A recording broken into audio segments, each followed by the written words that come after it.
আপনি কি কোনো বিষয় নিয়ে খুব পেরেশানিতে আছেন? হতে পারে এটা আপনার দৈনন্দিন জীবনের কোনো বিষয়। হতে পারে আপনি রিজিকের পেরেশানিতে আছেন, ডিপ্রেশন, হতাশা অথবা কোনো বিষয় নিয়ে খুব চিন্তায় আছেন। অথবা কোনো কার্য আপনার সম্পাদনা হচ্ছে না। অথবা আপনার উপর এমন অত্যাচার আসতেছে যেটা কিনা আপনি ট্যাকল দিতে পারছেন না। আমি এই জায়গায় একটা ট্রিক শিখায় দেই।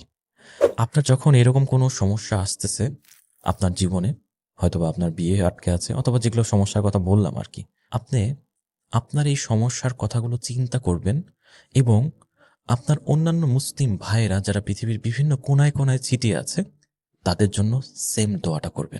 হে আল্লাহ, আমি যে সমস্যায় পড়েছি, আমার যে সমস্যায় আমি এখন আছি, আমার মতো এরকম সমস্যায় আরো যত ভাইয়েরা আছে, পৃথিবীর কোনায় কোনায় যত ভাইয়েরা আছে, তাদের সকল সমস্যা আপনি সমাধান করে দেন। হে আল্লাহ, আপনিই তো সবকিছু জানেন, সবকিছু বোঝেন, তাদের সকল সমস্যা আপনি সমাধান করে দেন। সুবহানাল্লাহ। হাদিসে এসেছে, যখন কোনো মুসলিম ভাই কোনো অপর মুসলিমের জন্য দোয়া করে, তখন ফেরেশতারা পৃথিবী থেকে তার জন্য আল্লাহর কাছে দোয়া করে। সুবহানাল্লাহি ওয়া বিহামদিহি।